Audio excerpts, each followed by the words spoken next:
large COPD. We'll also talk about asthma. We'll talk about cystic fibrosis.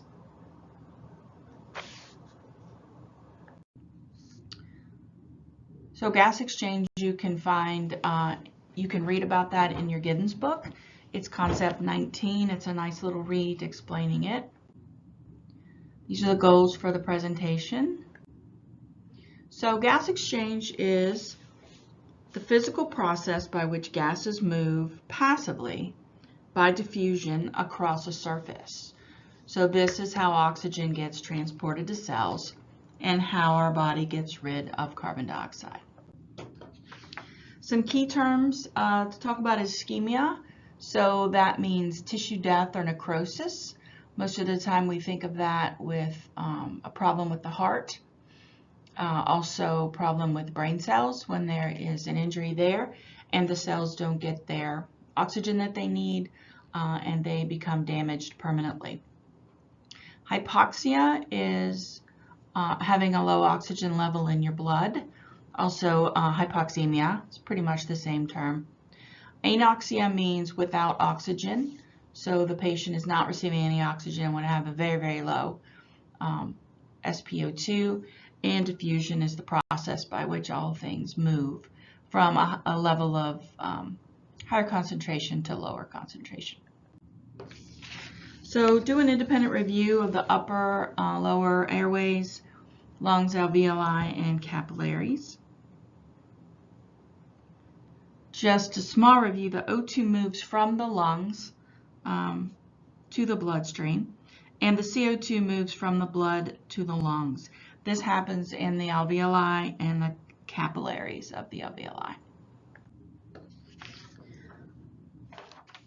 So what are consequences of impaired gas exchange? What conditions can cause an impairment in gas exchange? There are several things. People that have significant heart or lung disease will have really significant problems with gas exchange. Acute blood loss. We need hemoglobin to carry our oxygen, and if the hemoglobin's low because they've had an absolute or a relative blood loss, the patient will have impaired gas exchange. An acute brain injury, if we have over-sedated the patient or they have had like too much pain medication that we've given them, too many sedatives. Of course, if they were an overdose, that would also put them in an impaired gas exchange situation. Having pneumonia, which is a physical reason for impaired gas exchange because there's so much mucus and secretions and thing in there that is actually interfering with the oxygen in and the CO2 out. Also a pulmonary emboli. So these are the consequences. What happens? Individual risk factors, of course, age is an issue, anything over 55. People who smoke, obviously. People that have chronic medical conditions like COPD, cystic fibrosis, if they have heart failure. If the patient is immunosuppressed, this will also put them at risk for that. A reduced state of cognition for whatever reason, over-sedation, they've had a stroke, they have a traumatic brain injury, or prolonged immobility. Things that nurses do, of course, we're going to look at the past medical history, all of these things that are listed here, and on examination or assessment, these are the things we're going to be looking for.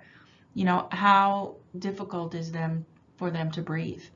Are they using their diaphragm? Are they doing abdominal breathing? Are they retracting? We can see retractions in the neck. Also, we can see retractions intercostally. Most of the time we see that with small children. They will have sternal or intercostal retractions when they're having trouble breathing. Also, we're looking at their skin color. Are they mildly cyanotic or are they Smurfberry blue? All of these things are important to determine what is the nurse going to do next. Look at their thorax and their chest. Is their chest rising symmetrically? Is there tracheal deviation, which could mean that they have a spontaneous pneumothorax and that their lung has dropped? We need to look at that. Also their extremities. We're looking for early cyanosis, which would be seen in the nail beds. Late or central cyanosis is going to be seen when the earlobes are blue, or if the mouth and around the mouth is blue. If we see those signs, we are way behind the 8 ball. We have missed those subtle signs of the peripheral cyanosis, and now they've moved on, and they're in real trouble now. Of course, listening to their lung sounds, making sure that they have breath sounds moving in each area. Common diagnostic tests. ABGs are really not that common. They will do these when the patients are critically ill on the ventilator. They'll check blood gases every day to see how they're exchanging. Complete blood count, also important. We need to know what their H&H is. See if they need any blood products so they can have better gas exchange. Sputum, always sending a sputum for culture and sensitivity so we can make sure that they're on the right antibiotic, or a biopsy of anything that's going on. Of course, chest x-ray, very common, CT, MRI. VQ and PET scans, not very common. Pulmonary function studies, respiratory therapy will do these. They will come in and see, do some testing, see how much air the patient can pull in and exhale, see if they're having any air trapping or breath stacking. And then endoscopy is a surgical procedure where they go in and actually look in the lung, in the bronchus. They can do biopsies, they can lavage, they can suction things out, they can pull out a mucus plug, lots of things with that procedure. So clinical management, of course, infection control is important. We want to make sure that we're sending all of the specimens that are ordered. Healthcare providers will likely put the patient on a broad spectrum antibiotic. Most common one is going to be ceftriaxone, which is Rocephin.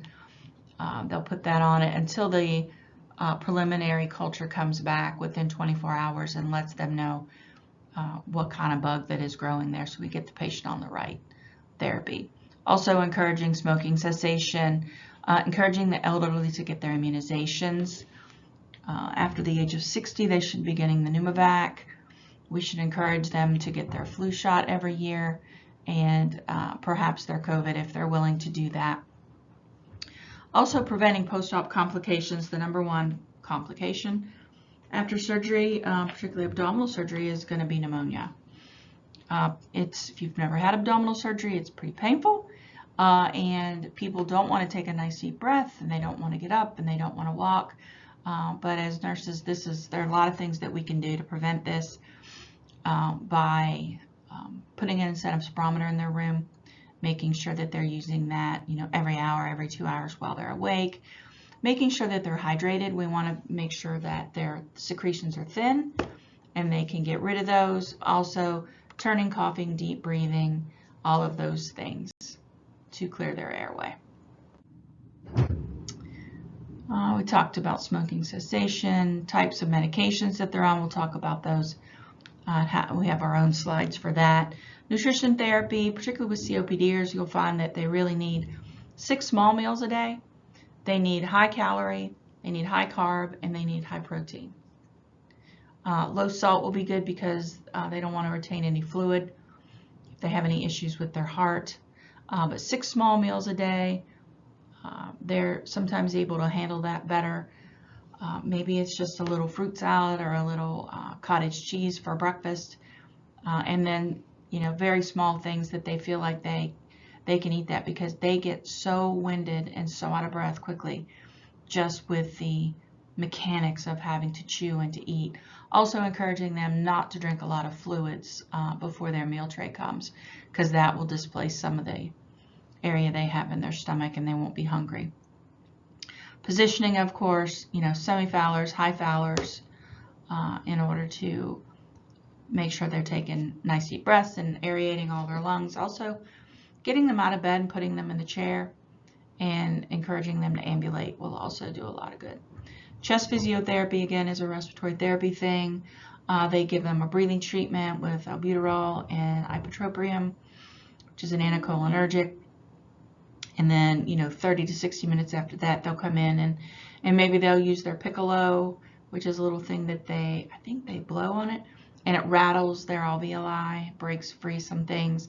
Also incentive spirometry, or they can do the cupping of their back, trying to break up those secretions to get them up so they can cough them out.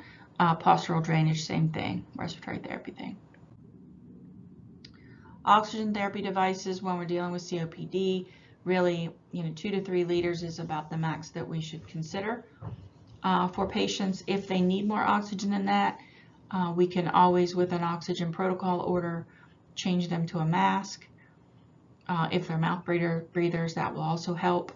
But changing them to a mask will also give them sometimes the same amount of oxygen, but a better, higher concentration.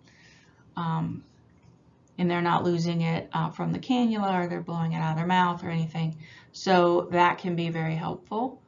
COPDers particularly do well with venti masks, which it's the setup that has the different colors, tips, and they plug it into the tubing. No fluid or humidification on that. And that also helps them. You want to reserve a non-rebreather mask at 100% for people who are crashing. You don't want to put COPD on that, because as we increase their oxygen levels, they have that hypoxic drive to breathe. So if we override that, then the brain will say, we've got plenty of oxygen, we don't need to breathe, and that's not good. Suctioning their airway, of course, if they're in acute respiratory failure, they're going to be intubated with an endotracheal tube, which is an unstable airway that they can have for about 14 days. And if they cannot get off the vent, then they will put a more stable airway, which is a tracheostomy tube, and attach the vent to that. That's mechanical intubation. And chest tube management, if they have pleural effusion or they've had a spontaneous pneumothorax, healthcare provider will put a chest tube in to either aerate and seal the lung, or to drain the fluid that is out. So an obstructive disorder is any disorder that hinders expiratory flow. So people with COPD have an air outflow problem. They cannot get the trapped air out. This is what causes that barrel chest, because things are getting bigger, because that air is trapped in there, it has nowhere to go. They can't get it out, so it increases their anterior posterior diameter of their chest, and it looks like a barrel. They also get narrowing airways. Their alveoli cannot fully inflate because they're damaged.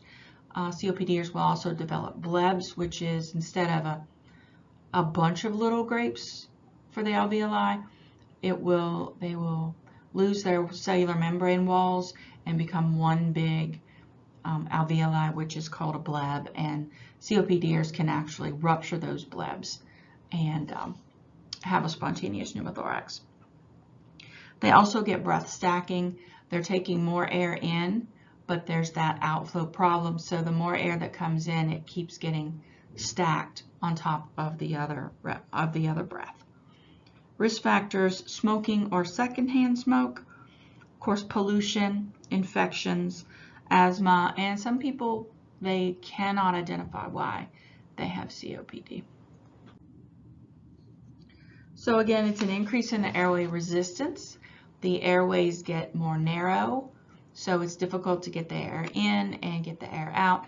We see this as an increase in the work of breathing. They are dyspneic, they're tachypnic, they're really moving their whole chest, trying to get some gas exchange to occur. So this causes a prolongation of their expiratory time. So normal inspiration to expiration ratio is 1 to 3. For COPDers, it can be 1 to 4 or 1 to 5, because they are taking that extra time to try to get that air that's trapped out of their lungs. Okay, sometimes airway obstruction can be caused by accumulated secretions. Some COPDers are what we call like wet. The people who have chronic bronchitis arm of it have a lot of secretions, have frequent bouts of bronchitis. So they have a lot of issues with that, a lot of mucus plugs, a lot of mucus. So increasing their hydration will help with this. Always being aware that if they have a history of heart failure, we have to walk a very fine line with that.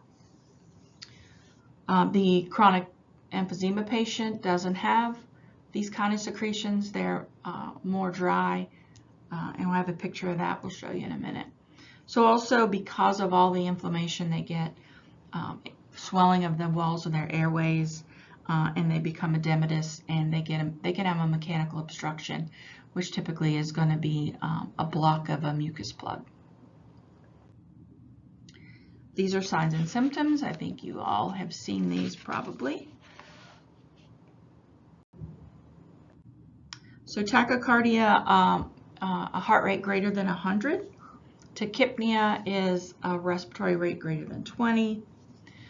Some of them will have a paradoxical pulse, which is where their peripheral pulse really diminishes or is absent when they take during inspiration, and it returns after expiration. That S3 heart sound is that Kentucky, Kentucky, Kentucky, if you learned it that way, Kentucky and Tennessee. So the S3 heart sound is an abnormal heart sound, typically seen with patients who have congestive heart failure, but also can be seen in the COPD. And of course, they can't breathe, so they have decreased exercise tolerance. These are some other symptoms. Of course, the mucus. They get increased hematocrit. That comes from chronic hypoxemia. The body realizes that their oxygen is low, so the bone marrow is stimulated to make, from the kidney, stimulated to make erythropoietin, which stimulates the bone marrow to crank out more red blood cells. So they get a thick and viscous, highly elevated hematocrit, and that is from chronic hypoxemia. Physically, we will see spoon or clubbing nails related to that as well, really significant lung disease. Talked about barrel chest. Hyperresonance is associated with emphysema. The alveoli become very enlarged and hyperinflated, and then they cannot participate in gas exchange. They're just irrelevant. Diminished breath sounds, progressive hypercapnia, which is retention of their carbon dioxide in their blood, and then they progressively get worse on their hypoxemia. A thorough respiratory assessment, of course, I talked about skin color, baseline vital signs with pulse ox. You know, if you've taken care of COPDers, at the end stage, sometimes something in the 80s is the best that we're ever going to get with them because they have so much significant lung disease. So it's best to determine what is the patient's best pulse ox, or what is their baseline. So we can go from there, because we cannot fix most of their oxygen with the COPD at the end stage. Again, work of breathing. What does their sputum look like? We talk about COCA. Of that, do they have allergies, history of other respiratory problems, and are they on any medications that will make it worse? Okay, so these are the 3 exemplars we're going to go over. So asthma is a complex disorder, and this is expiratory airflow limitation, also bronchial hyperresponsiveness. So what does this really mean? This means that the patient who has asthma has been exposed to their trigger, and they get edematous, inflamed airways. They can't get the air out, they can't get the air in, and they have a lot of wheezing that comes with this.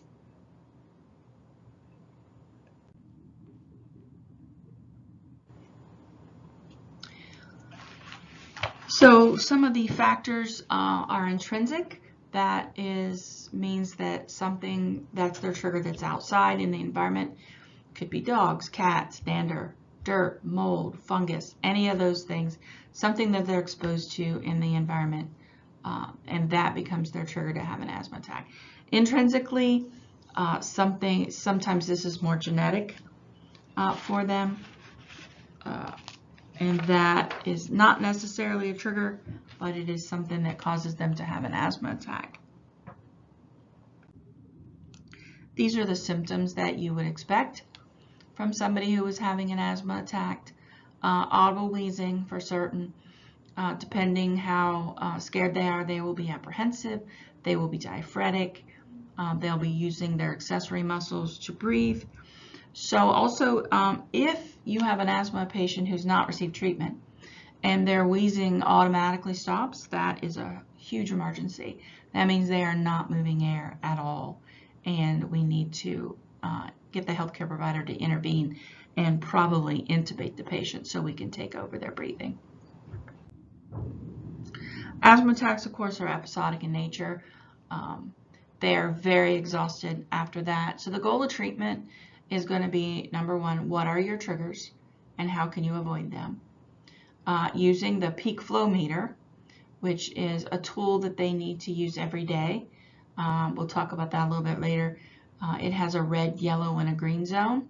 It helps determine where they are. If they're good, it'll be green. If they're yellow, there's some caution. Maybe they need to take an extra breathing treatment or an extra hit on their inhaler. If it's red, that means that's less than 50% of their personal best, and they need to call their healthcare provider and or go to the emergency room. So of course the goal of treatment is also to avoid having an asthma attack altogether.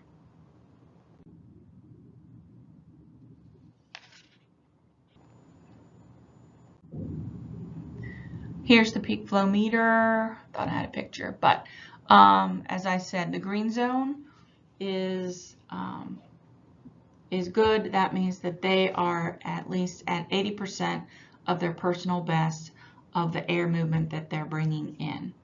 Yellow zone, caution, less, they're at like 50 to 80% of their personal best. Red zone, less than 50%, and they need to do something emergently about that. Okay, hopping back to COPD, it is a preventable disease. Some of the causes, again, smoking. Could be genetic. We're not going to test you about that, but there is a genetic disposition called alpha antitrypsin deficiency. They're missing a protease, and that you will see this mostly in very young people in their 30s that have COPD, and you think you are way too young to have that. Well, they have a genetic defect. Occupational, what do you work around? What are you breathing in? What are you exposed to? The environment is going to be allergies and pollution. Infection, multiple respiratory infections can actually cause COPD in patients, likely to be smoking and damaging the inside of their lungs, and left with that. Gender, equal in men versus women, and asthma is a risk factor to developing COPD later in life. With COPD, there's remodeling of the airways. This leads to, these are irreversible changes. It's a thickening of the bronchial walls and a narrowing of their lumen.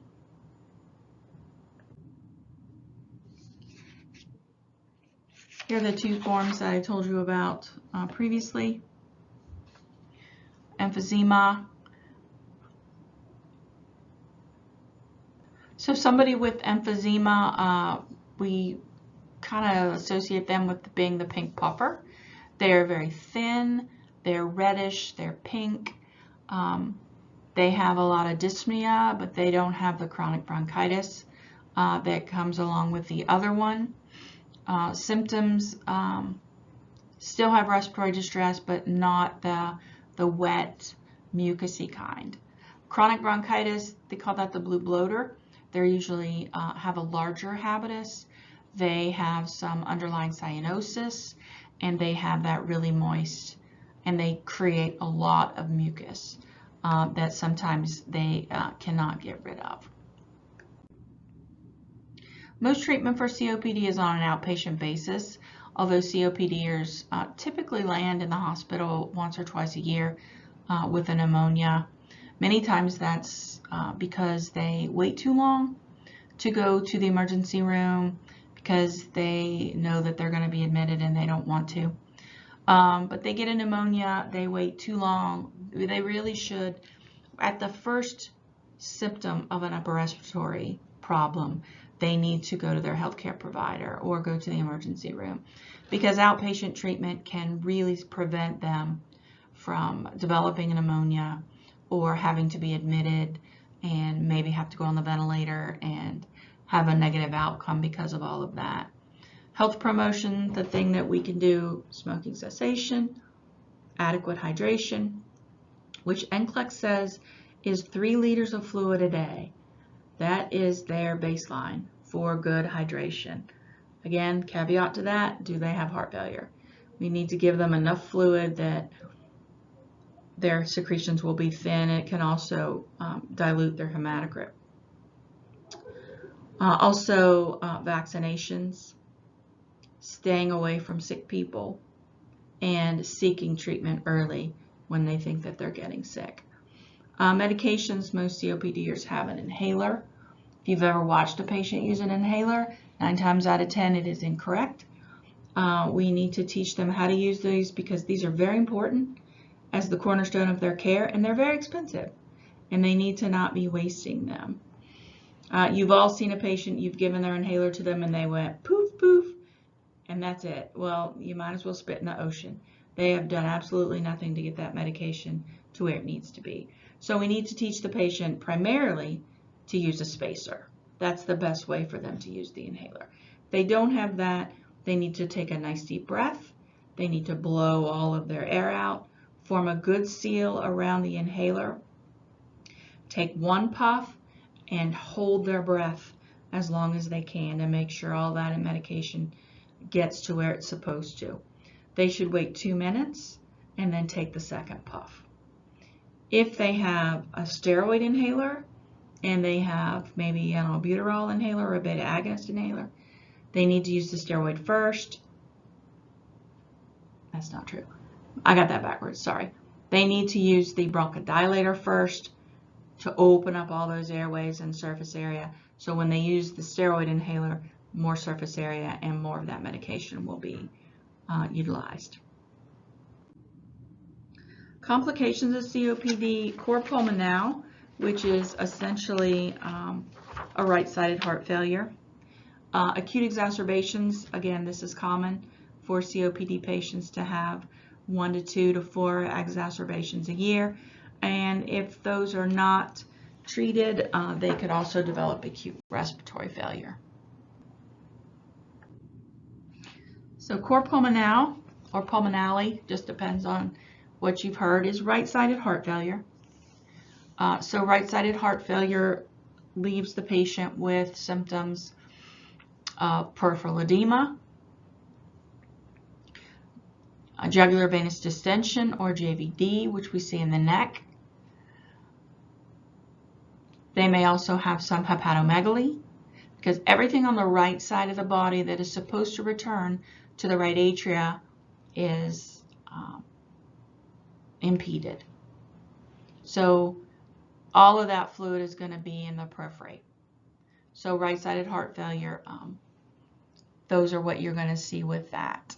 Also, they get some pulmonary hypertension, because that pulmonary artery, if you remember, you've got right atrium, tricuspid valve, right ventricle. That pulmonary artery comes out of that right ventricle. That's where all of the unoxygenated blood goes, is squeezed through the pulmonary artery into the lung where magic occurs, and then it comes back through the pulmonary vein into the left atria, through the mitral valve, into the left ventricle, and out the aortic valve to the body. If there is pressure built up on the right side of the heart, it's going to cause pulmonary hypertension, and that's going to lead to a decrease in the amount of oxygen and blood that can go to the lungs to be oxygenated. They also, again, polycythemia, that's increased hematocrit, too many red blood cells related to chronic hypoxemia. Dyspnea is very common, latent disease. Sometimes we can measure how much dyspnea they have if it's very difficult for them to have conversation. If you've had patients like this where they've said 1 or 2 words and then they breathe a little bit and then they talk some more, really significant late-stage lung disease for that. Also, lung sounds can be normal or they may have crackles present. Typically, the crackles or the rales are seen with left-sided heart failure. So crackles, left-sided heart failure, that's the lungs. Not typical in right-sided heart failure, but you can see it. So treatment for CO cor pulmonale, of course, medications. So primarily they're going to be on loop diuretics, anything to reduce the volume of the blood, so that will reduce venous return and the heart will not have to pump so much blood. Also, we can use bronchodilators such as albuterol to go in and open up the airways, and low dose oxygen will also be important for them. So the treatment is aimed at managing a chronic lung disease. Primary causes of exacerbations are most likely to be a bacterial infection, or it could be a viral infection. Increase in the frequency of their exacerbations as their disease progresses. We know what the symptoms are. The 3 cardinal manifestations or symptoms of an exacerbation are these 3. There is an increase in the amount of sputum, there is a change in the color of the sputum, and there is an increase in their cough with dyspnea. That is the triad of symptoms that will result in the patient being admitted with an exacerbation.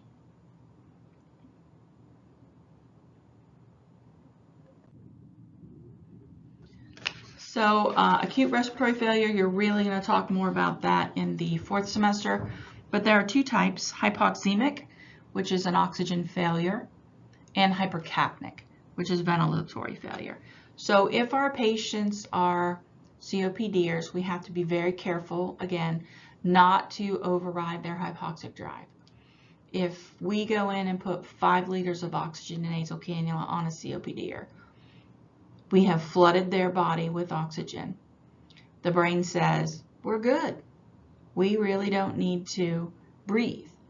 So because of that, the patient will slow their breathing down, or I'll get to the point where they stop, and all the while they are retaining that CO2. As they retain more and more CO2, they can develop CO2 narcosis, which means that they just fall asleep. And sometimes they fall asleep and they don't breathe because their CO2 levels are too high. So we have to be very careful about that.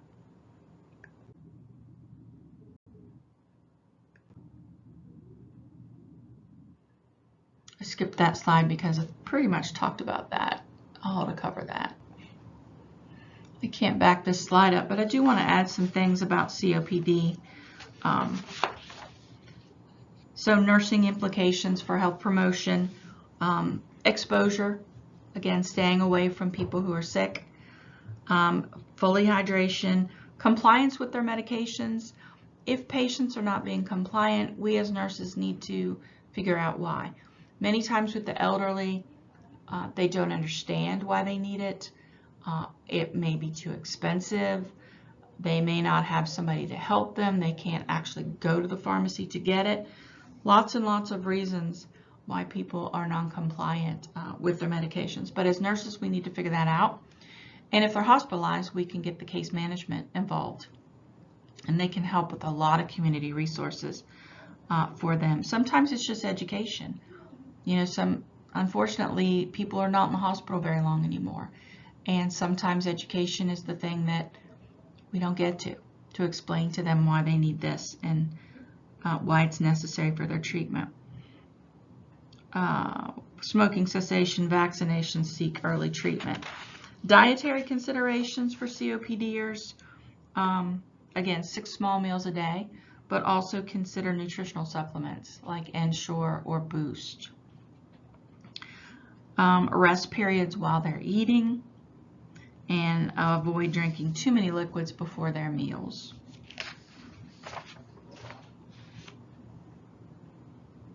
Okay, So the next one we'll talk about is cystic fibrosis, which is due to an autosomal recessive gene. So the person who gets cystic fibrosis gets a gene from their mom and a gene from their dad. And if they are both carriers, then they have an increased risk of developing cystic fibrosis. It has multiple effects on multiple systems. The pathophysiology is that they have a problem with this transmembrane conductance regulator. So what does that mean? It means they have a lot of sticky, thick secretions that block perfusion to a lot of their main organs, particularly the lungs. They have a lot of problems with pneumonia and mucus and things that impair their breathing. So some of those, again, pulmonary.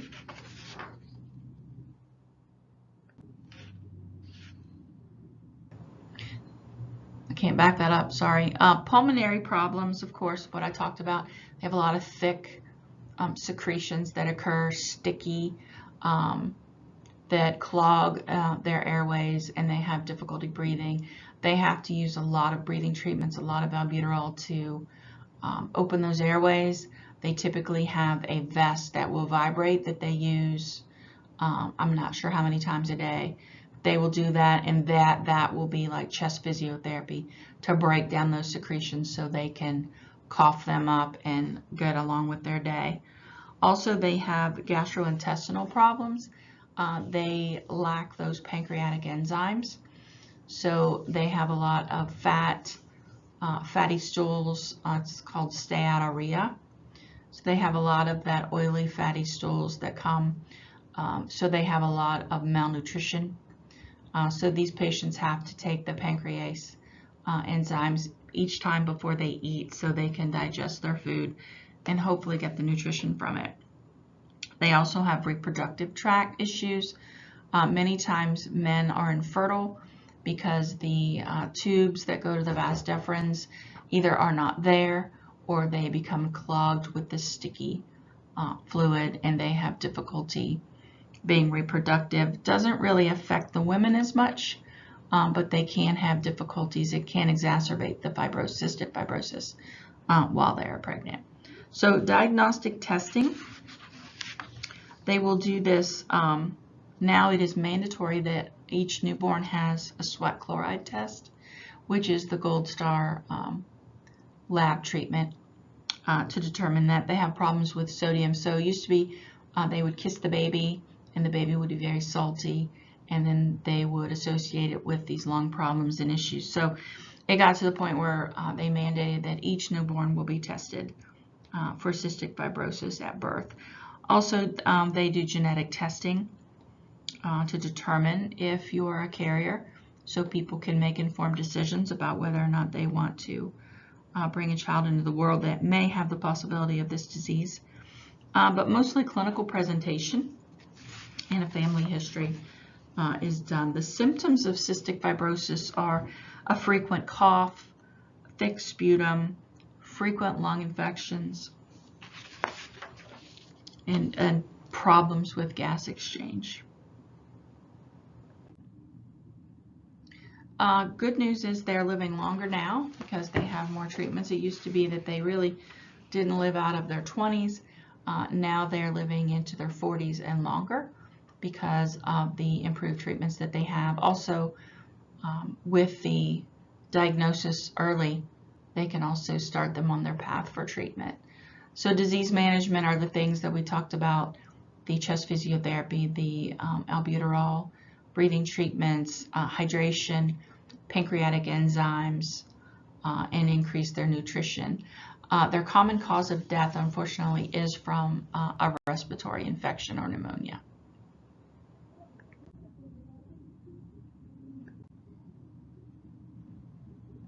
So complications of these, many times they will have problems with insomnia because if they have really significant lung disease, typically they will not be sleeping flat in their bed or orthopnic.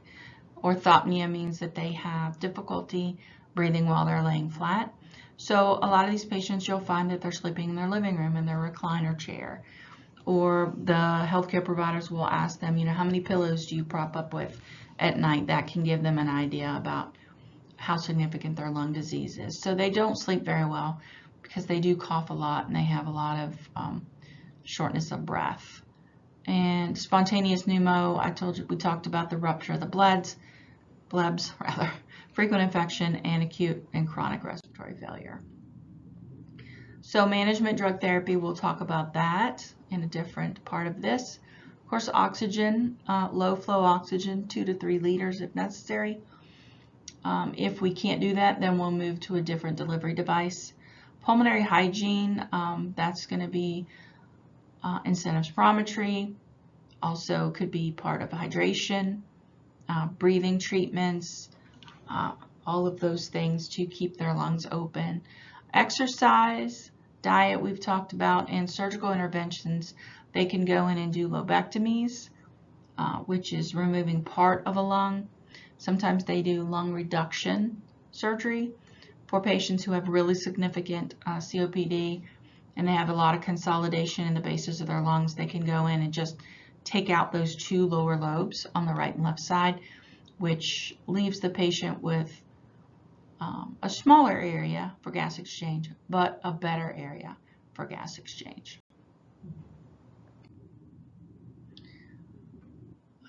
Talked about all of that already.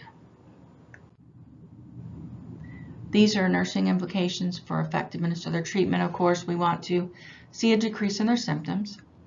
We want to see a decrease in their dyspnea. We want to see ease in the work of their breathing, less anxiety, less wheezing, and improvement in their activity tolerance. So maybe they can get up and help do some of their activities of daily living without getting really, really short of breath. Dietary, we talked a little bit about that. Limit the sodium, increase the water, nutritional supplements, rest periods while eating, good complex carbs, limit the simple carbs, which are just basically sugar, get 20 to 30 grams of fiber a day, and also increase calories and increase protein. So here's pulmonary hygiene. Also, coughing. The patient can do the huff cough, which you can YouTube that and watch how that occurs. But they literally just make this huffing noise. So what they're doing is they're forcefully exhaling this extra air out of their bodies. The pursed lip breathing, you will see that as like your body will just automatically do that as a compensatory mechanism to reduce anxiety. So a pursed lip breathing, also YouTube that if you haven't seen it, but their lips are together and they're just barely blowing out air, but it's a very long exhalation process.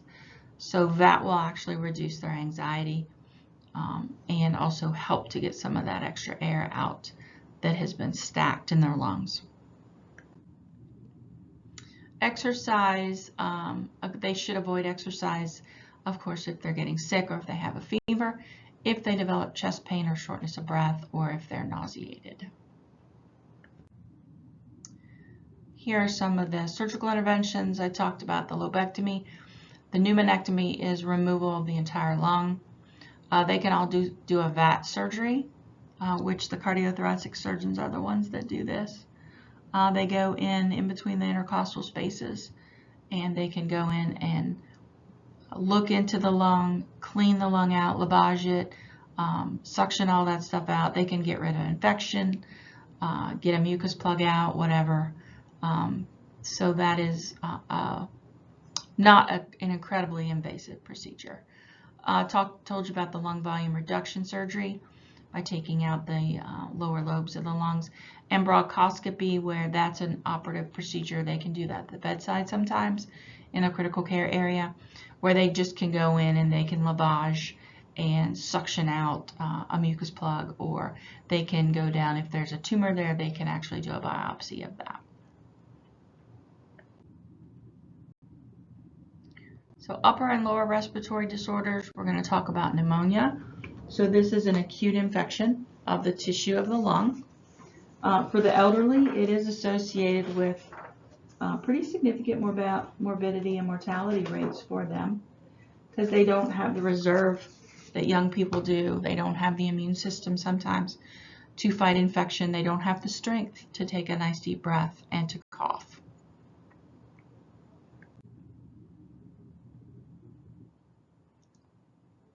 These are some of the things that will impair that mechanism that helps protect our lungs from getting pneumonia. Pollution, smoking, upper respiratory infections, a tracheal intubation, and the aging process. Of course, chronic diseases suppress the immune system, and the elderly also, as we get older, our immune system starts to fail us. 3 ways for organisms to reach the lung. We know about aspiration. So patients who vomit and maybe it's not witnessed and they're laying flat, of course, the vomitus can get into the lung. That causes a really significant chemical burn because we have stomach acid in our stomach, and now that has been projected into our lungs. So that's a really serious infection for the elderly to try to combat. Also, they can get a lot of silent aspiration if they've had a stroke. You see a lot of swallowing or a lot of movement in their throat.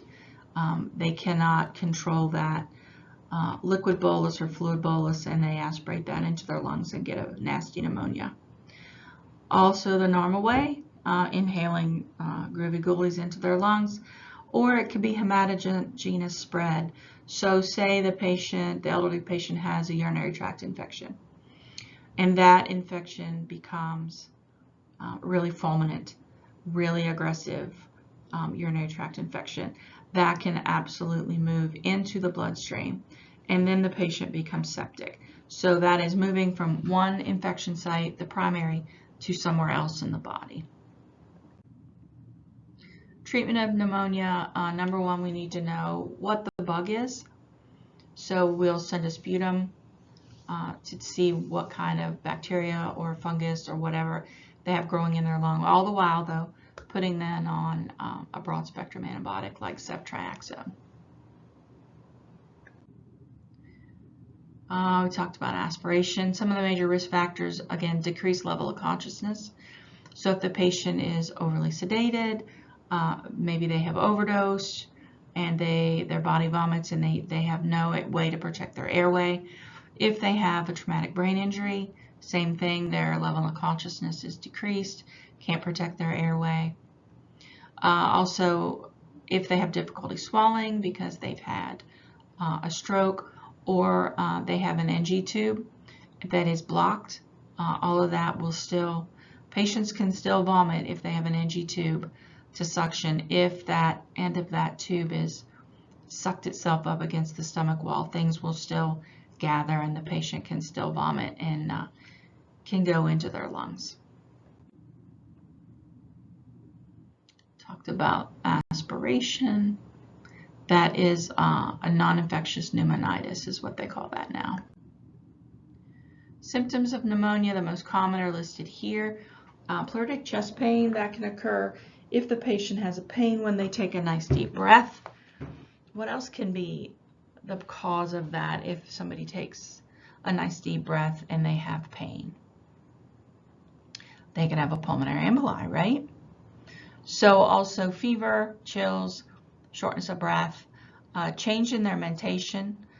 They become confused, probably in the elderly, or they have a decreased level of consciousness related to the infection. Physical findings here, rhonchi, they can have crackles or rales. That fremitus, we can do that. If you put both of the sides of your palms on the back of a patient's chest and say 99, they say 99, rather, you can feel that vibration on the back. Also egophony, that if you listen over a consolidation where they have a big glob of infection there, if they say E, E, E, E, it sounds like an A over that consolidation. Also dullness to percussion, if they have a pleural effusion present. Other things, pericarditis can occur, meningitis, sepsis, respiratory failure, and a pneumothorax. So we look at their history. What kind of problems do they have? Do they smoke now? Were they a smoker before? Did they work in a particular plant? Were they coal miners? All of these things are related to occupations that patients develop COPD and or pneumonia. Of course, chest x-ray is going to show us the best picture. Although chest x-rays, if you read them, they're not very specific. This could be infection, this could be fluid, this could be infiltrates. So we really need like a CAT scan of the chest to determine if the patient has pneumonia. We can send a sputum for culture and sensitivity, check the CBC with diff, looking for an elevated white blood count, also pulse oximetry, or if they're really significant, they may need to get ABGs if they need to be intubated. Of course, we get blood cultures on everybody that has a potential infection. The healthcare provider can do a thoracentesis if the patient has a pleural effusion and they're unable to get rid of that fluid on their own. This is a procedure that can be done at the bedside with a very large needle, and the healthcare provider will have the patient lean over their bedside table, and they know where the landmarks are, and they'll get in there and literally it's like a 4 or 5 inch needle. Cleanse it with betadine, puncture that, hook it to a suction bottle, and that fluid will not passively, but it will suction itself out of that and fill up that glass bottle. Bronchoscopy with washings, we've talked about that. So collaborative care, encouraging the patients to get their pneumococcal vaccine. Again, this says 65. What I just saw the other day was 60, but that made me mad because that was CVS talking about that I might need that. Patients who are 2 to 64 years of age who have immunosuppression or long-term health problems. Somebody who maybe is seeking treatment for cancer will be immunosuppressed, and they may encourage them to get the Pneumovac. People aged 19 to 64 who smoke or have asthma may also be encouraged to get the Pneumovac, or patients who live in nursing homes or long-term care facilities. Of course, antibiotics, multiple chest x-rays to show improvement, oxygen for hypoxemia, analgesics for pain, that can be Motrin, Tylenol, Toradol, any of those things for that pleuritic pain that occurs. Antipyretics, that's going to be Tylenol. Sometimes we used to use aspirin. I don't think they do that anymore. And encouraging rest and activity, and also antivirals if they have influenza or pneumonia. So drug therapy, empiric therapy, so again, ceftriaxone, typically broad spectrum antibiotic. Patients on IV antibiotics should begin to see improvement within 3 to 5 days. Hospitalized patients start with IVs and then switch to oral, and they should be on a minimum of 5 days of an antibiotic therapy. Talked about this already. Nursing assessments, subjective data, we're doing the history on them, asking them if they have any of these problems, if they have a family history of these problems. Subjective data, again, smoking, alcoholism will also reduce the immune system. It makes us more susceptible to cancers. Frequent respiratory infections, all of these things that we can see on assessment.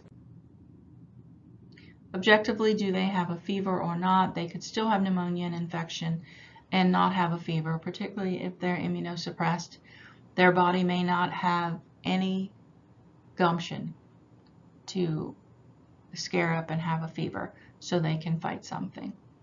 Also, if they're splinting the affected area, if they have pleurisy or some chest pain, asymmetrical chest movements, maybe they have a spontaneous pneumo, and again, what is the work of their breathing? What are they using to breathe?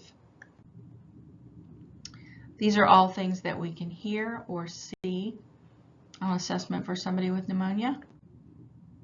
These are some nursing diagnoses that are common for patients who have pneumonia.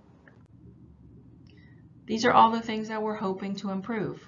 These are the symptoms we're looking for based on after treatment. We need to teach hygiene, really important, that patients are washing their hands, that their family members, that the nurses, that the healthcare providers are washing their hands, not bringing sick people into the hospital. Teaching them to cough or sneeze into their elbow, not their hands. Again, prompt treatment of any upper respiratory infection and vaccinations. Patients who are at risk, the elderly, somebody who has an altered level of consciousness, somebody who's over sedated, maybe has a brain injury, proper positioning to prevent aspiration. So that's going to be at least 30 degrees with the head of their bed. Repositioning them every 2 hours. We have, you'll learn about VAP, which is ventilator-associated pneumonia, in 4th semester. Things that they do in the critical care areas related to that are frequent oral suctioning of the mouth. Evidence-based research has shown that many patients are swallowing their own saliva, and they're actually getting pneumonia from their own saliva. So they do oral care every 2 to 4 hours. Sometimes they use chlorhexidine. Sometimes it's just peroxide. Sometimes it's just water, and then there's a toothbrush. So every 2 hours we have a particular product that we use to do their oral care to prevent that.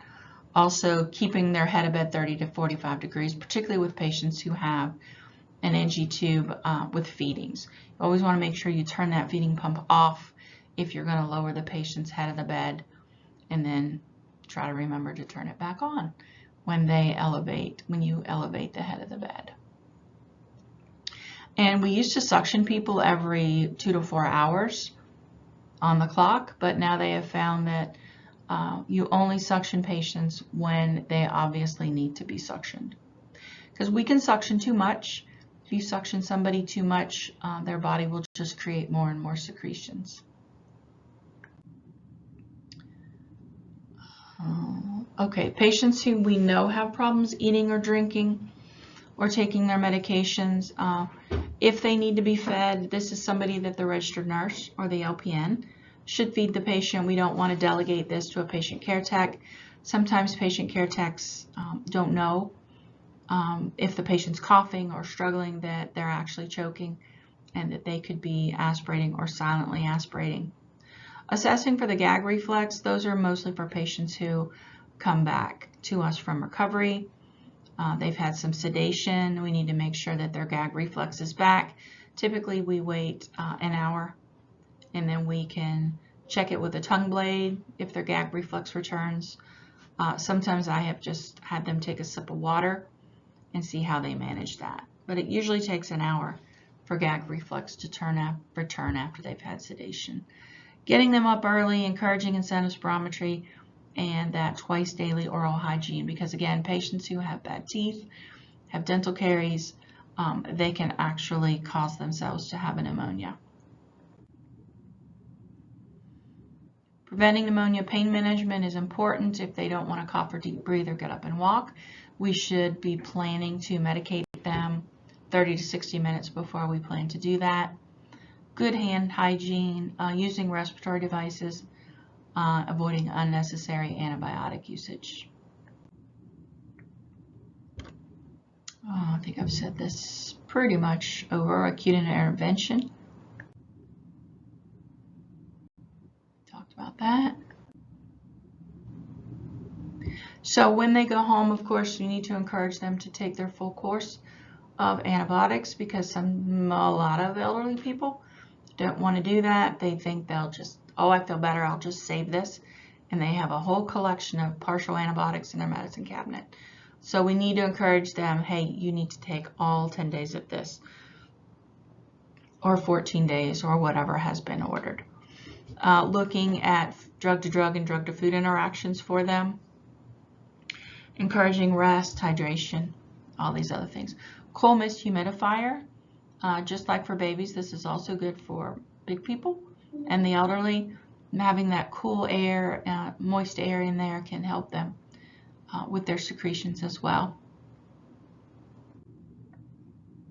Things to evaluate. NCLEX is Number one number for an SpO2 that is good is 93%.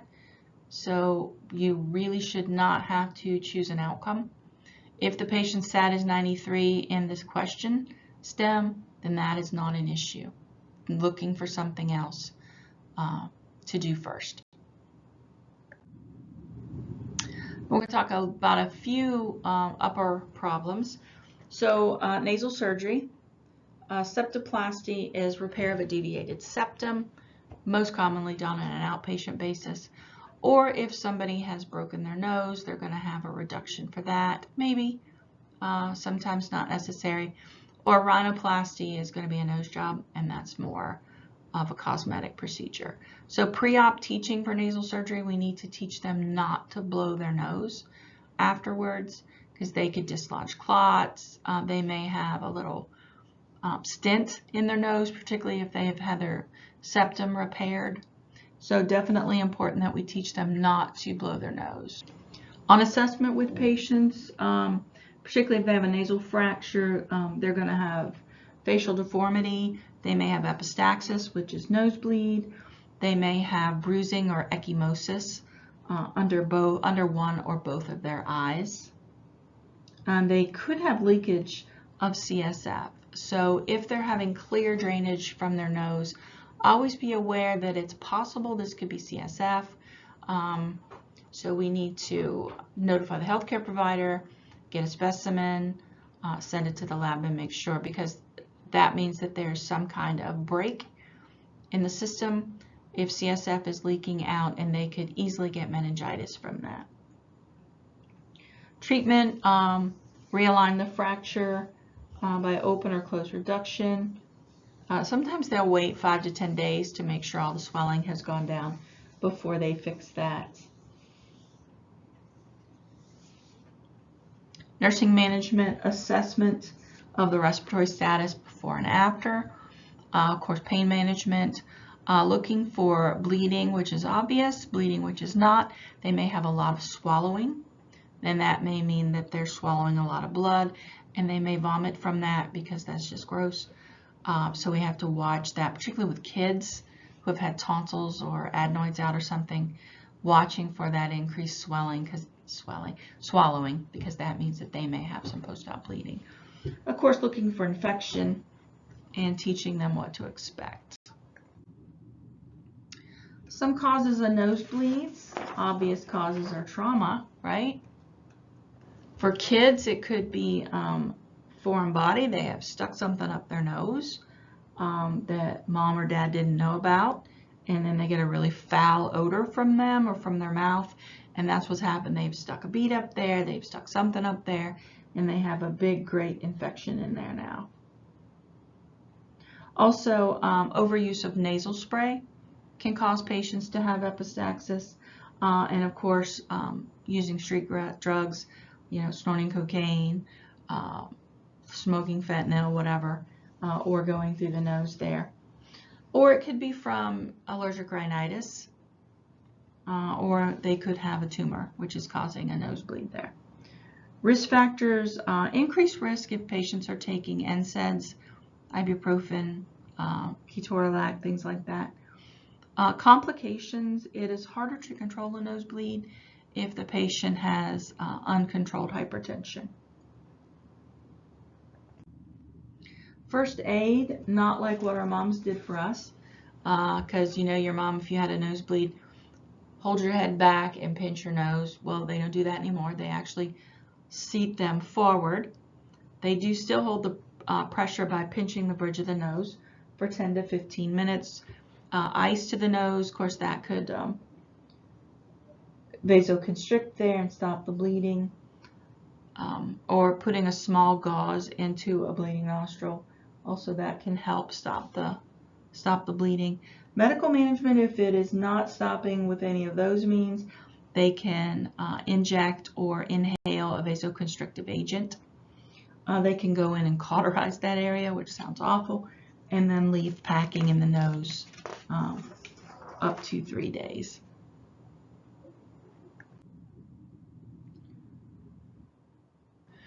So influenza, of course, which is going on right now. There's a lot of influenza A and B.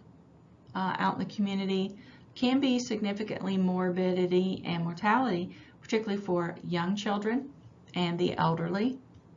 We know the symptoms of the flu: cough, fever, headache, sore throat, fatigue.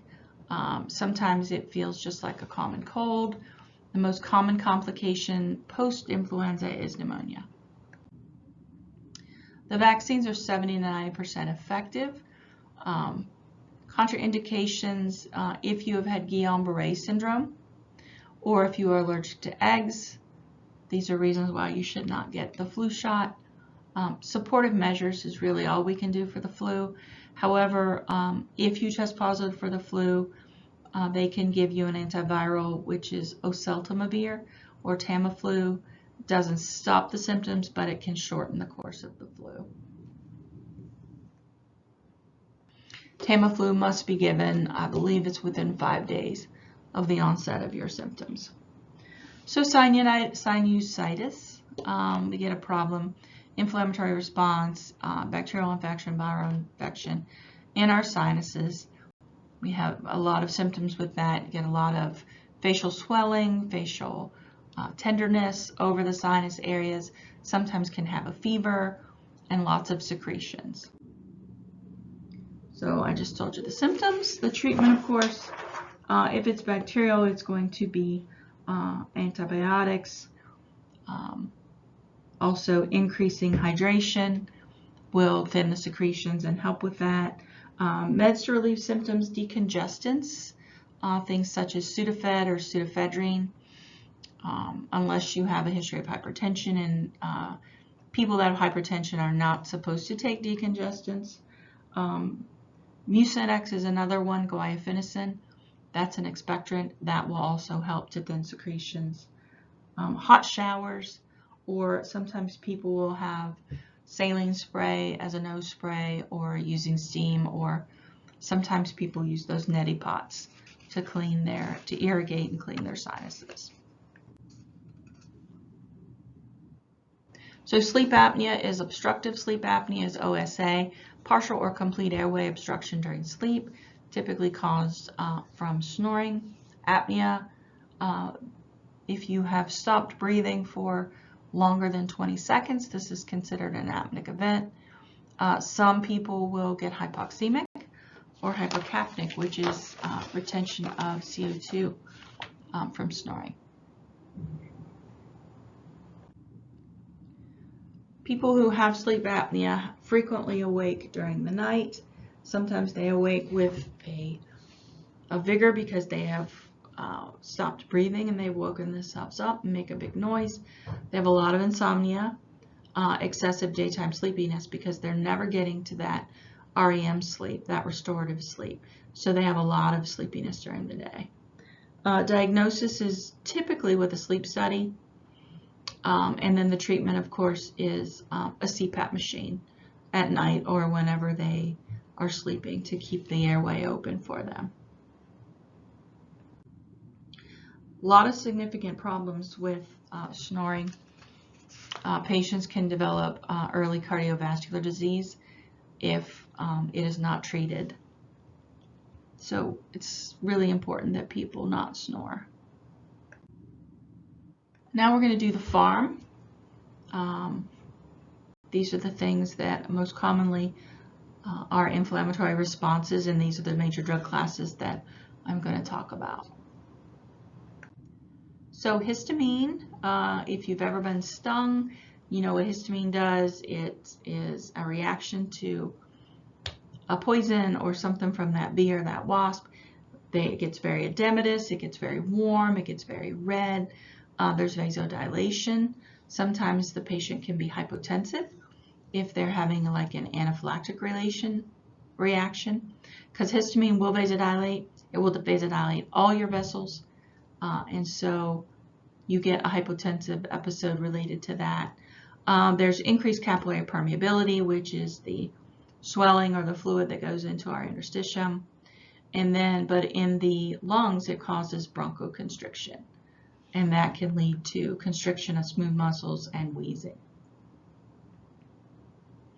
This is actually one of the body's defense mechanisms related to being exposed to some allergen or an inflammatory. So antihistamines is going to stop this process or cycle from happening. So what happens is there is bronchodilation. There's a drying up of tears, our bronchial secretions, and saliva. And if you've ever taken an antihistamine, you know it causes dry mouth. It decreases itching or pruritus, and it decreases venous congestion. So these are what they're used for.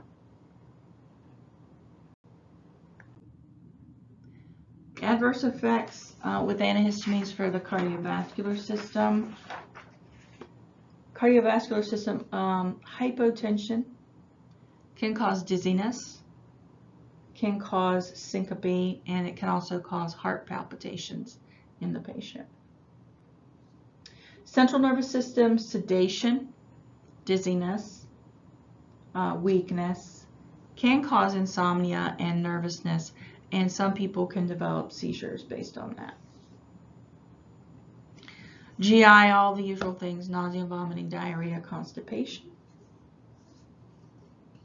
Other symptoms, dry mouth, nose, throat, can cause urinary retention, can cause tinnitus, and can cause a headache. Drowsiness is usually the chief complaint for patients who take antihistamines. The anticholinergic effects are what cause the dry mouth, difficulty urinating, and your retention and constipation. So first generation antihistamines, the prototype is diphenhydramine, which is Benadryl, most commonly associated with sedation. Of course, we can get Benadryl over the counter. The most common route is oral, but we can give diphenhydramine topically and from a cream. We can give it IM or we can give it IV. Second generation antihistamine is non-sedating. The prototype is loratadine, which is Claritin, and this is typically given once a day. Education for patients taking antihistamines: it can cause drowsiness. Should avoid alcohol or other CNS depressants if they need to take the loratadine, which is non-sedating. Check for drug interactions if they're taking anything over the counter or cold and flu preparations, because they may be double dosing on an antihistamine. Things to relieve dry mouth: ice chips, of course, frequent hydration, cough drops, sugar-free hard candies. Any of those things will help with dry mouth. Decongestants, they're sympathomimetics, which is why they are contraindicated for people who have high blood pressure or cardiac disease, because it's going to restrict those small arterioles everywhere in the body. Also, anticholinergics have a direct drying effect. Corticosteroids are good to reduce inflammatory response, and these are all commonly used for these three disease processes here.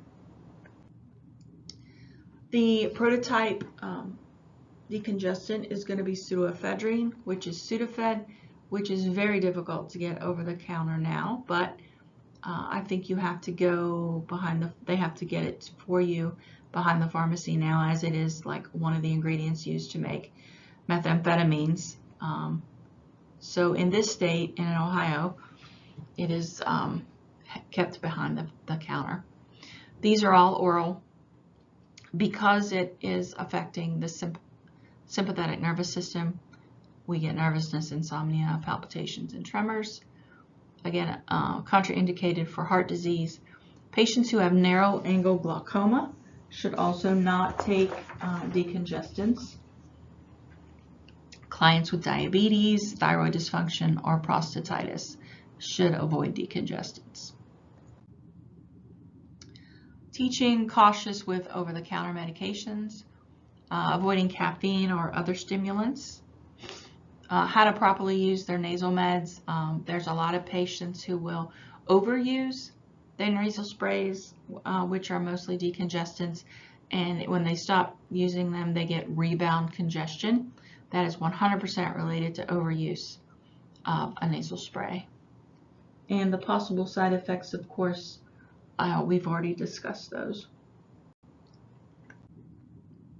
Antitussives, this is against coughing. So these things suppress the cough reflex, which is actually deep in your brain.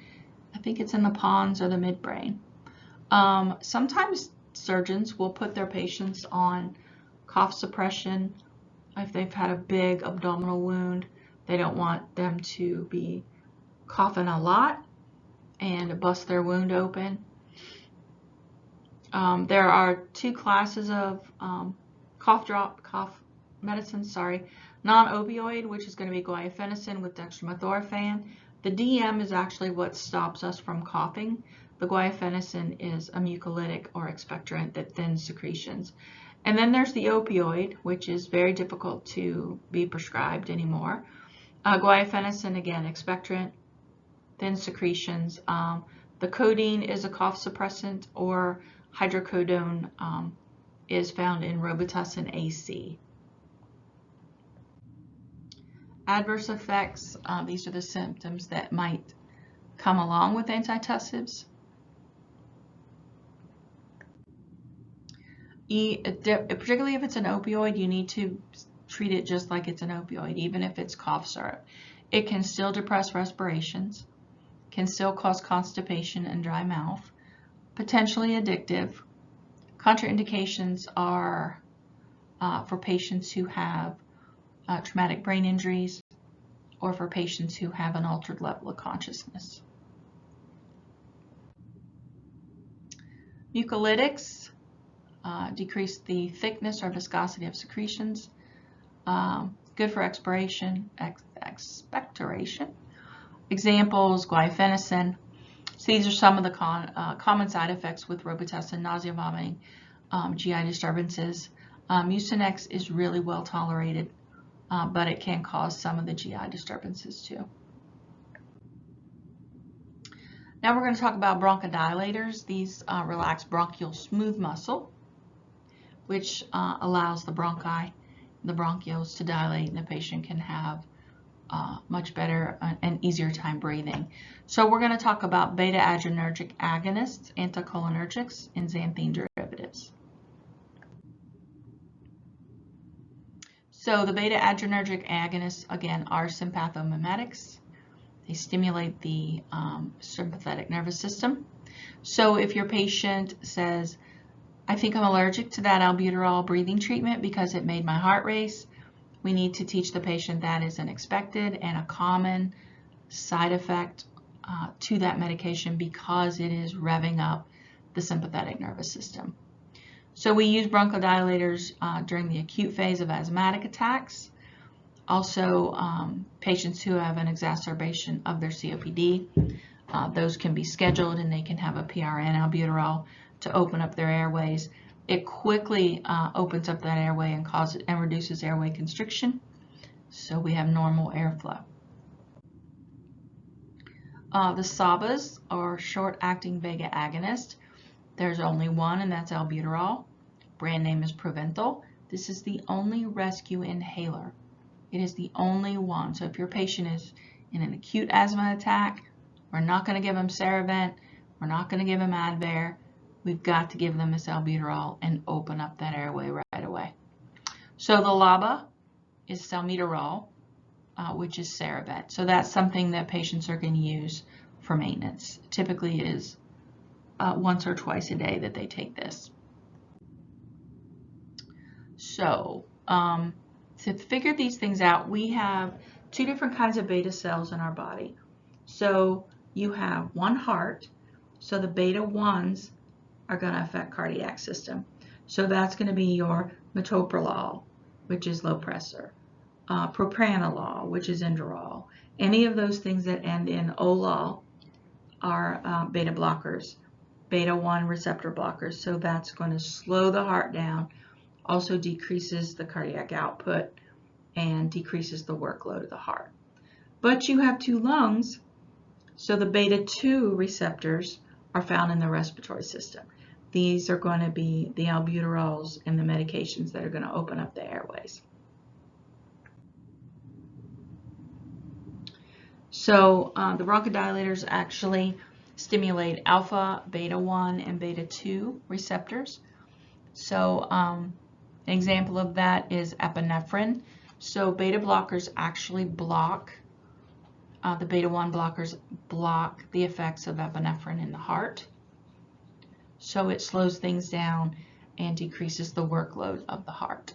Selective beta 2s are only going to affect those beta 2 receptors in the lung, and that's going to be albuterol. We use these to open up airways, reduce or relieve bronchospasm, prevention of acute attacks. Contraindications are going to be those patients who take a beta 1 blocker. It's just something that we have to watch out for because you'll see many patients in this area that are on beta blockers for their heart, and they're also on albuterol for their lungs. Some of the side effects of epinephrine are listed here. This is a cardiac stimulating drug.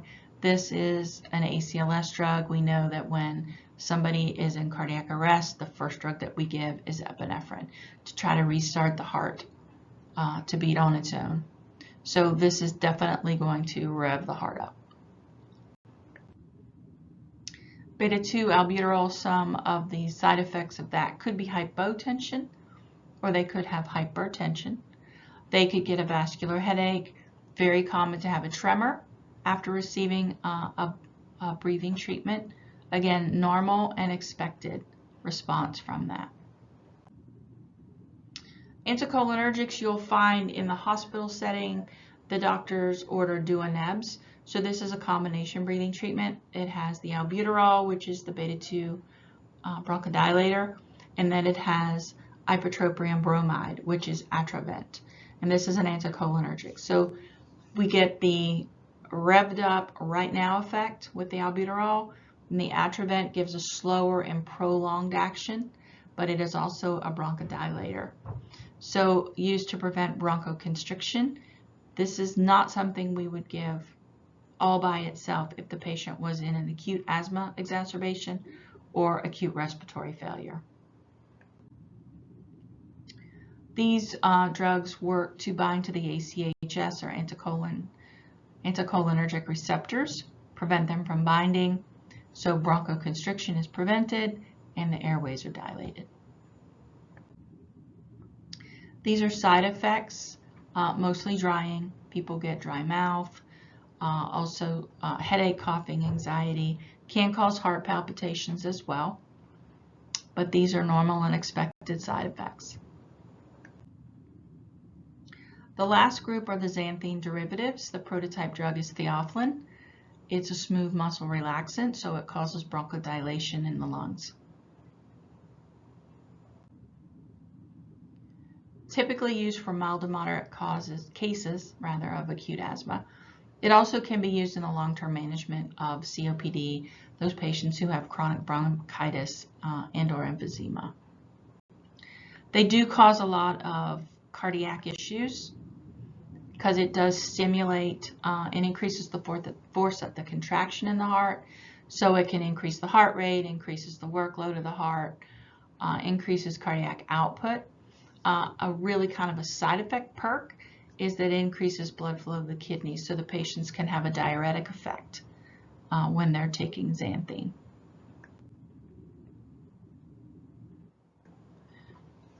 So cardiovascular effects, we might see a sinus tachycardia, which is a heart rate greater than 100. Patient can report palpitations or skipping of their heartbeats.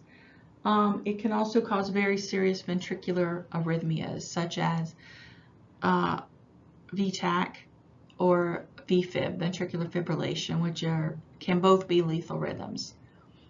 GI system, nausea, vomiting, diarrhea, reflux during sleep, and anorexia, they lose their appetite. Renal system, like I said, they get an increased perk, they get a diuretic response, and they may have transient increase in their urination. Endocrine system, it can cause hyperglycemia.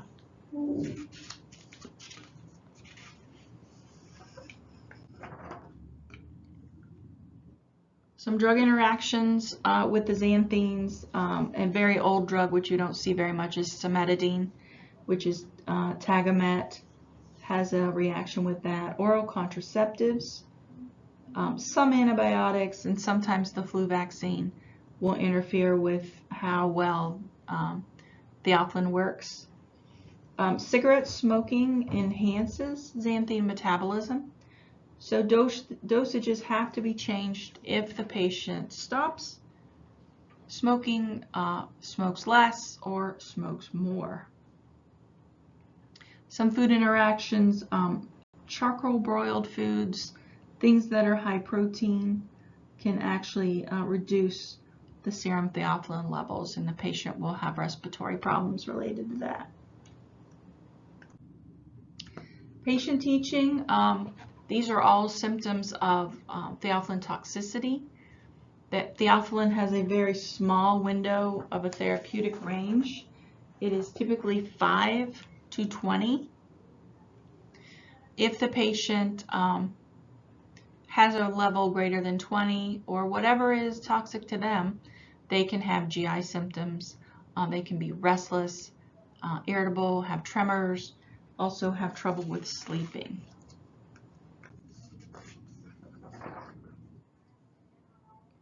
Contraindications, if they have a history of peptic ulcer disease, this drug can exacerbate or have a return of their peptic ulcer disease or an exacerbation of that. Sometimes patients who have a history of seizures can develop seizures because this drug will lower their seizure threshold in their brain. Cautious use for those who have cardiac disease.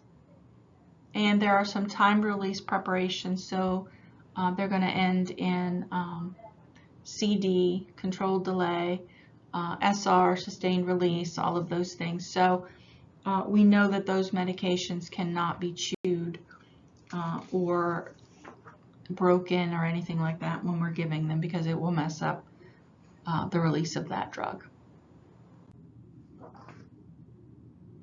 Another drug class are the leukotriene receptor antagonists, or the LTRAs. These are this is the most commonly prescribed one, is montelukast, which is Singulair, and it is particularly used for people who have asthma, and it is taken at nighttime. It can also be used for people who have COPD. These prevent the leukotrienes from attaching to the cells, so the inflammatory response is blocked, which relieves the symptoms of asthma and/or COPD. These are what they do. They also decrease mucus secretion, so they're good for those patients who have chronic bronchitis, prevent the inflammatory response, and smooth muscle contraction of the bronchial airways. Used long-term treatment of asthma in adults and kids who are 12 years of age or older. Again, not used for acute management of an asthma attack. That we're going to use albuterol for that, but montelukast is a long-term maintenance drug for the treatment of asthma and COPD.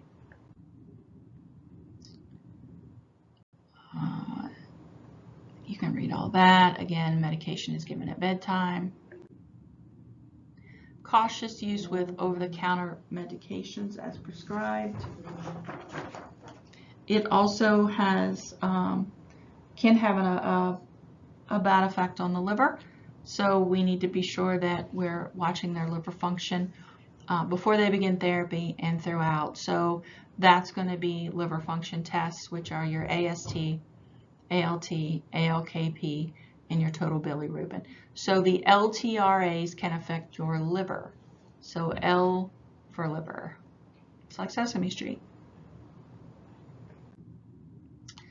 Corticosteroids, they can be necessary evils, but they can also be the devil for patients. The steroids are primarily used as an anti-inflammatory. They do open things up for us by reducing inflammation. Used for chronic asthma, again, not acute asthma attack. So if you had a question that said, patients in an acute asthma attack, are you going to give albuterol?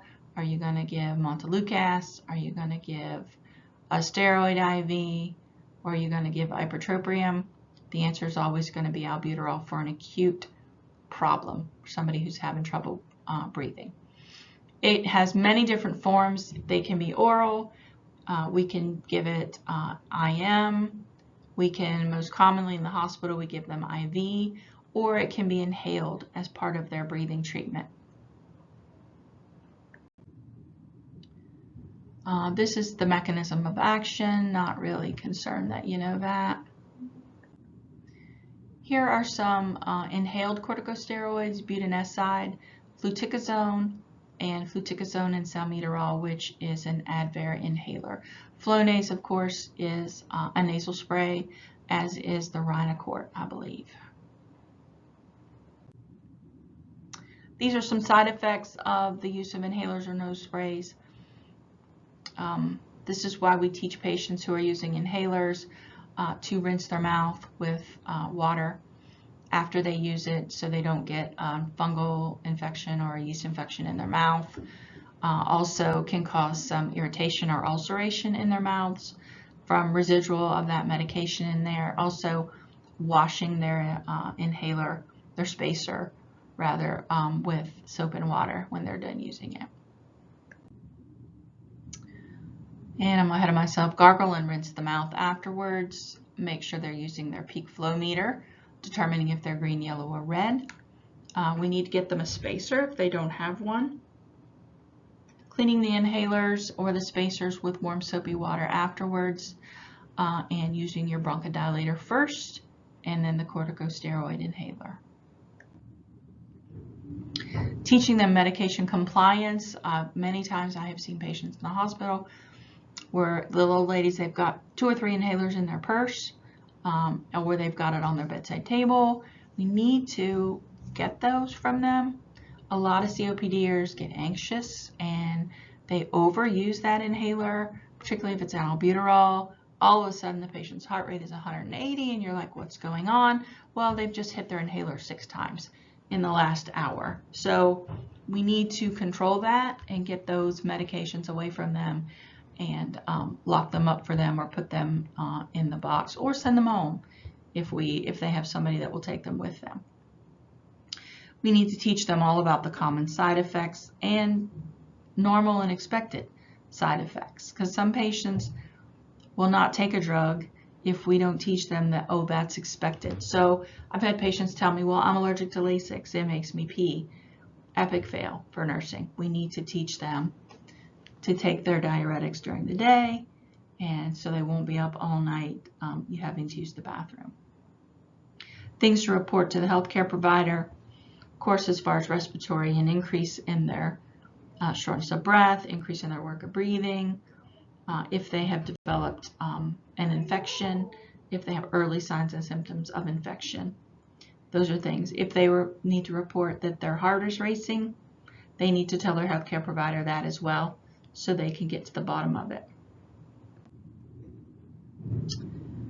Health promotion, we talked all about that, particularly avoiding excessive fatigue, heat, and extremes in temperature, and if they're on these sympathomimetic medications, to try to avoid caffeine if they can.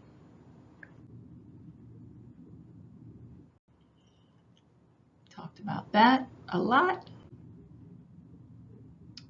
These are the therapeutic effects for any of these respiratory diseases.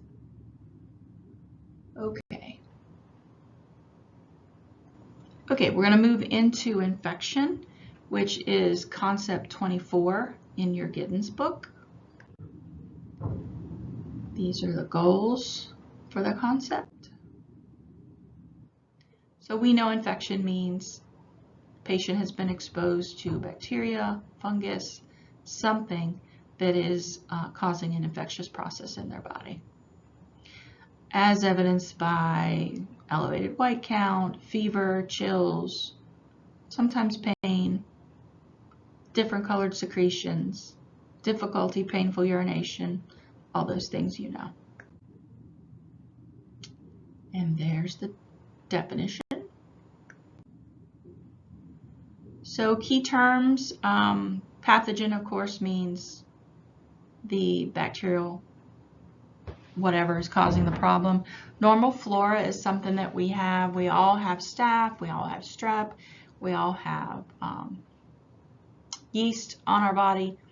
But when everything is out of whack with that, particularly with, if you think about antibiotic use, that can kill the infection, but it can also wipe out the normal flora. So people can get, women can get vaginal yeast infections, people can get oral thrush, all those things related to overgrowth of those things. Virulence is how bad the infection is. Sepsis is bacteremia, so that means bacteria has leached itself into the bloodstream and can be very, very deadly. Opportunistic infections are, an example I just gave you was yeast overgrowth related to antibiotic use. And epidemiology is the study of bacteria and viruses and fungi and all that stuff. Okay. Other categories, location, you know, is this a local infection? Have we moved on to a systemic infection? Is it acute? Is it chronic? And where did it come from? Is it a primary infection versus a secondary infection? Here's the chain of infection. You don't need to know that, just a review. So when there is a bacterial invasion, of course, review, B lymphocytes are activated. Those are the ones that make the antibodies. T lymphocytes are also activated. Those go in like the little Pac-Man and eat the bacteria or whatever is abnormal. Complement is also activated, and that's related to a diffuse inflammatory response. And then these bacteria release these endotoxins or exotoxins, which damage the host, which primarily is the reason for septicemia. So these are things that happen sometimes in the event there's an uncontrolled infection. Patient starts with a simple infection, moves into septicemia, they go into septic shock, which leads to decreased organ perfusion, which leads to multi-system failure or multi-organ failure, and that typically, once they get to that point, leads to death. Populations at greatest risk, of course, are going to be the elderly, the very young, the poor, the uninsured. Common lab tests you see, of course, the CBC, culture and sensitivity. C-reactive protein is a very non-specific serum blood test that shows that we have inflammation somewhere going on in the body. Erythrocyte sedimentation rate, same thing. We have an inflammatory response going on. We can do tests to identify antibodies or viruses, and then any of these radiographic studies are also done. Vaccinations, primary prevention. Also good personal hygiene is primary prevention. Of course, hand hygiene and infection control practices. Collaborative interventions, antimicrobials, rest, fluids, good diet. Also, sometimes disinfecting your physical environment. Okay, here comes the pharmacology. Really important with antibiotics. Got to be aware, particularly for a woman, what is the pregnancy category before we give that medication, and people really need to be good and hydrated at the onset and throughout the antibiotic treatment. You can read that. Narrow spectrum, very specific for a type of organism. So this would be MRSA, certain drugs that we know, vancomycin, Zosyn, or Zyvox. Those things are very specific for MRSA.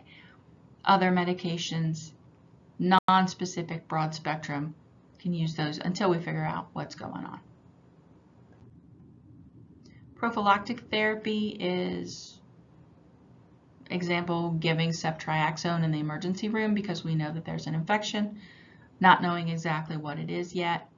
Also, prophylactic antibiotic therapy can happen with patients who have a mechanical heart valve or have metal in their body, an artificial hip, something like that.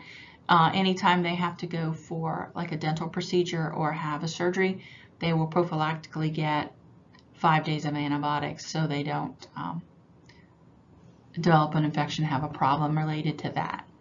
Empiric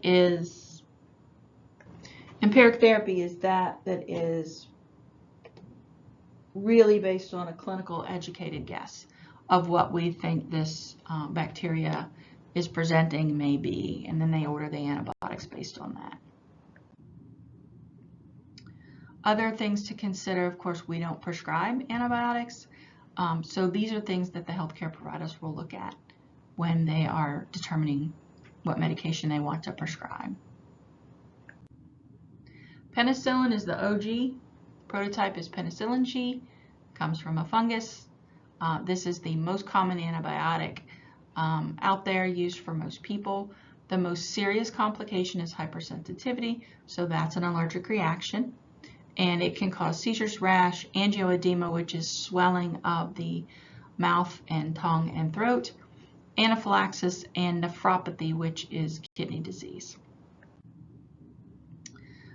You will not be tested on these types of things. What are they looking for?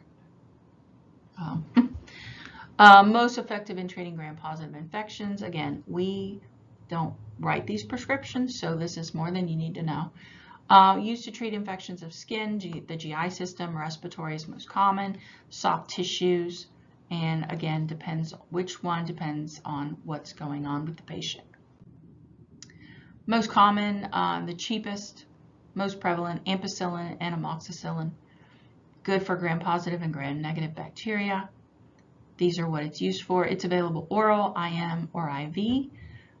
Most common side effects are going to be GI symptoms. The less common side effects are going to be hypersensitivity.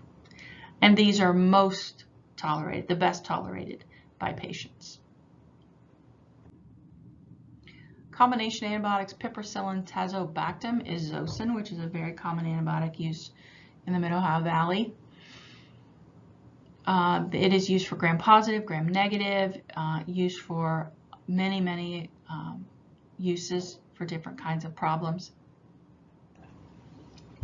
So I'm going to back up a little bit. Most common side effects, thrombocytopenia, which is can be really a big problem. This causes a low platelet count. So if the patient's platelet counts are low, they have an increased risk for bleeding. They also can develop nausea, vomiting, diarrhea, and a headache. Serious side effects for this medication is going to be Clostridium difficile. We all know C. diff can happen because of this, or allergic reactions, including anaphylaxis. So this medication is only available IV. Cephalosporins also have a broad spectrum for gram-positive and gram-negative bacteria. These are the things it's used for, many times surgical prophylaxis, a lot of respiratory, a lot of skin infections.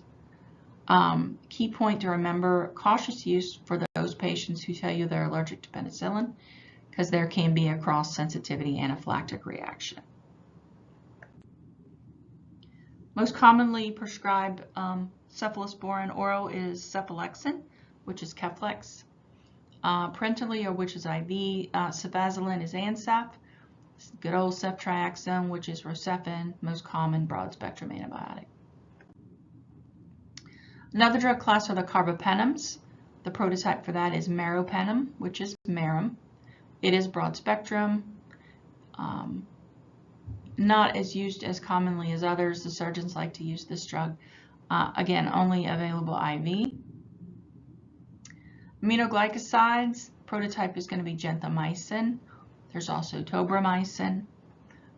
These are for gram-negative organisms, and a list of all of these things. The most common E. coli, Enterobacterium, and Pseudomonas. They penetrate the cell walls of susceptible bacteria and kill them that way. Gram-negative bacteria, we said that, commonly used for intra-abdominal infections, a complicated urinary tract infection, nosocomial, respiratory. So that would be most likely someone has developed pneumonia in the hospital setting. Also sepsis, it is available IV and IM. Real problems with aminoglycosides, they are nephrotoxic and ototoxic. So nephrotoxic means that we need to be sure that the BUN and creatinine are being measured and that they're not elevated before the patient starts on them, and monitor them at least every 3 days. Of course, we don't order this, but we can recommend that while they're on the medicine, because this medication will, put them into acute renal failure. These are weight-based medications, so the PharmDs will determine what the dose is. Also, people who have impaired renal function, it's not the best for those people who have renal problems, but sometimes that's the medication that they have to use to get rid of this. So that means that it may mean if they have impaired renal function that instead of taking maybe 6 to 8 hours for a normal kidney to metabolize it and get rid of it, with impaired renal function, it may take this person 12 to 24 hours to get this drug out of its system, and it's hanging around in the bloodstream. So it's not uncommon to see like a gentamicin or tobramycin, ordered every 24 hours or every 18 hours.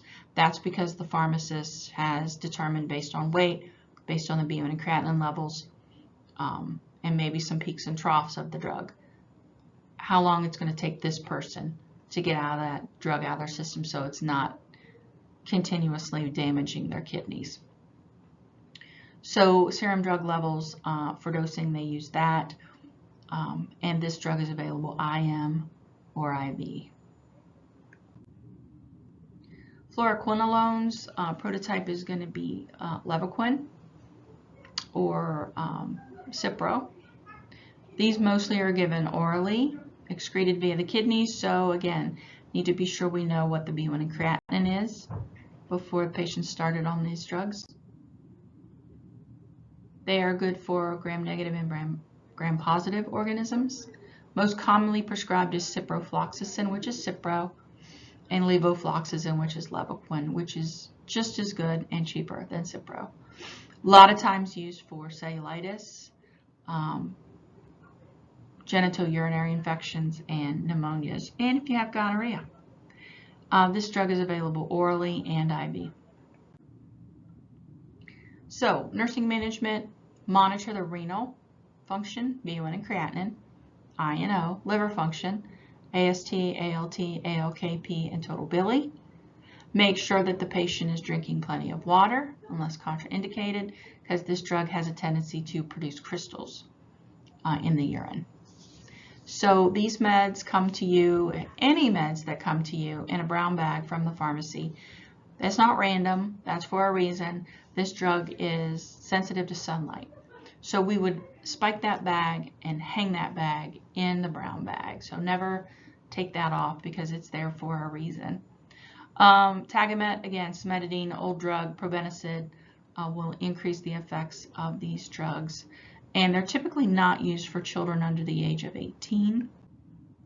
Fun fact about fluoroquinolones is that they can cause spontaneous rupture of your Achilles tendon. The next drug class are the macrolides. Prototype is erythromycin. These are used for gram-positive, gram-negative. Commonly used as a substitute for patients who have a penicillin allergy. Examples are azithromycin, which is Zithromax, and erythromycin, which is EES. Used to treat commonly respiratory tract infections, skin and soft tissue infections like cellulitis, chlamydia. Clarithromycin is used mostly in combination for people who have H. pylori in their stomach. This drug is given IV and oral. It does have a tendency to burn when given IV. Of course, it's not going to be a push, it's going to be a piggyback. So in that case, you could slow the rate down so it doesn't cause a phlebitis. And if it causes GI distress, nausea, and vomiting, give it with food or milk. Special points with these drugs, they do have a lot of drug-to-drug interactions, so you must be mindful of that. And it is contraindicated for people who have liver disease, of course, if they're allergic to the drug.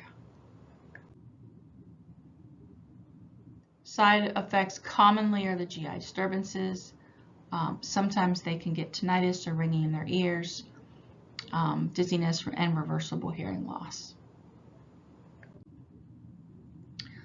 Next one is oxazolidinone, which is Zyvox, which is a really powerful antibiotic against anaerobic gram-positive bacteria. So very small population of people that will get this.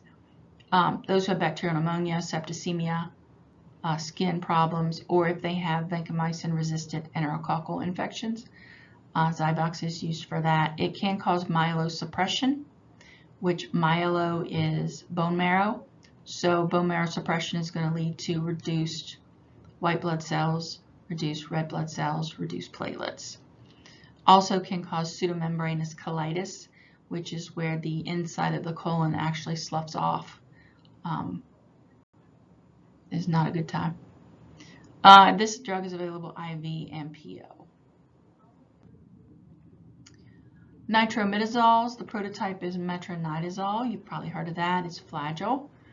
It's good for gram-positive bacilli, protozoas, used commonly for bacterial vaginosis. Key point with this drug, you must not drink alcohol when taking this medication. It will make you deathly sick. Glycopeptides is vancomycin, brand name Vancomycin. It's good for gram-positive problems only. Again, nephrotoxic. Need to monitor the BUN and creatinine. It is the most common drug used to treat MRSA. If we give it too fast, it can cause hypotension. It can cause the red man syndrome. Patients will have a flushing and a skin rash. If that's the case, we slow the drug down unless they get the red man syndrome. And resistance, unfortunately, is mounting to this medication, so it's becoming less and less effective against some of the organisms. Antivirals, prototype for this is acyclovir, which is Zovirax, used to treat varicella and herpes. Talked about influenza, the Tamiflu. Oh, I told you wrong. Course of treatment is for 5 days. Must be started within 48 hours of symptoms to be effective. Antifungal meds, nystatin or mycostatin. These are used candida infections of the skin, of the mouth, diaper rash, vaginal yeast, and it can be given as a suppository, a swish and swallow, topically or oral. Fluconazole is diflucan. We can take this PO or give it IV. It also is not kind to the kidney, so we need to monitor BUN and creatinine, and is commonly used to treat candidiasis.